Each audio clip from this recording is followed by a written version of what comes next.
اور بسا اوقات ایک شخص کسی شرعی عذر کی وجہ سے قرآن پاک نہیں پڑھ سکتا، صحیح طرح اس کو پڑھنا نہیں آتا، اس کے تلفظ صحیح نہیں ہے، لیکن اسے قرآن پاک کے ساتھ محبت ہے، قرآن پاک کے ساتھ محبت ہے، اس محبت کی وجہ سے یہی قرآن پاک اس کا مرتے وقت ساتھ دے، قبر میں بھی ساتھ دے گا اور حشر میں بھی ساتھ دے گا۔ صلی علی رسول الکریم۔ حضرت بہلول دانا رحمۃ اللہ علیہ ایک بزرگ گزرے ہیں، کسی نے ان کو دیکھا بازار میں بیٹھے ہوئے ہیں، پوچھا حضرت خیریت تو ہے، آپ اللہ کے ولی، آپ کا بازار میں کیا کام؟ کہنے لگے اللہ اور بندوں کی صلح کروا رہا ہوں۔ پھر حضرت کیا بنا، صلح ہو گئی یا نہیں ہوئی؟ کہنے لگے اللہ مان رہا ہے، بندے نہیں مان رہے۔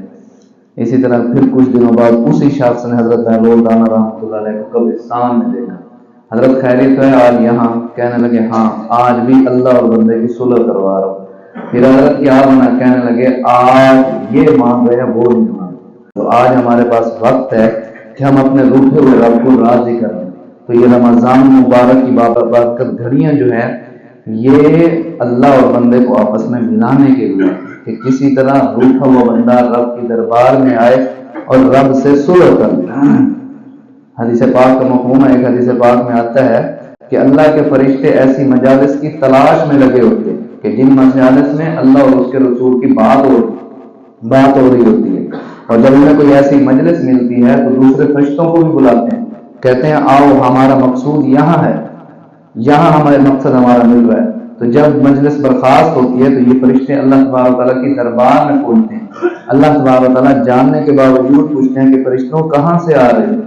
تو فرشتے کہتے ہیں باری تعالیٰ ایک مجلس ایسی سے آ رہے ہیں کہ جہاں آپ کی بات ہو رہی ہے۔ تو اللہ تبارک و تعالیٰ فرماتے ہیں کہ پھر کیا سنا تم نے، کیا کہہ رہے تھے؟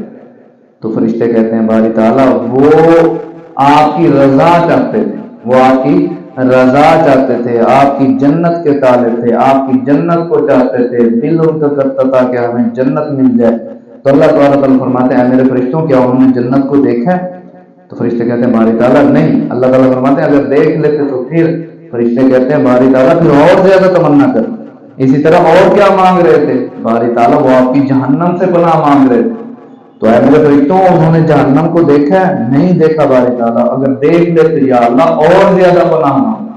تو اللہ تعالیٰ فرماتے ہیں کہ اے میرے فرشتوں گواہ ہو جاؤ، میں نے وہاں کے بیٹھنے والے سب کی مغفرت کر۔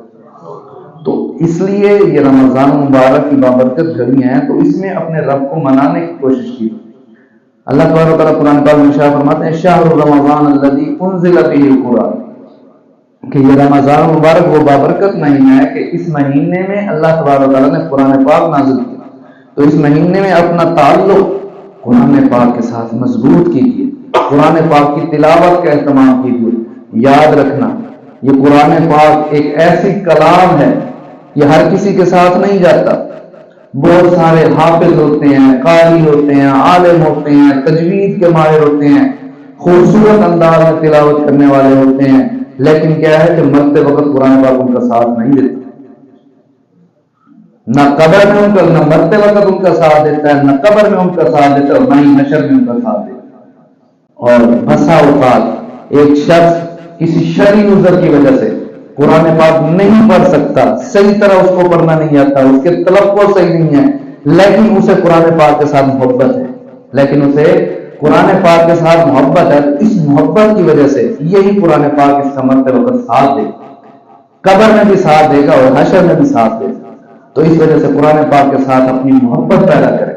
اس کی محبت کے مختلف طریقے ہیں، ایک یہ ہے کہ قرآن پاک کی بندہ تلاوت کرے، سیکھنے کی کوشش کرے، دیکھے کہ قرآن پاک مجھ سے کیا کہہ رہا ہے، اس کے ترجمہ سیکھنے کی کوشش کرے، سوچے کہ میں قرآن پاک پر کتنا عمل کر رہا ہوں۔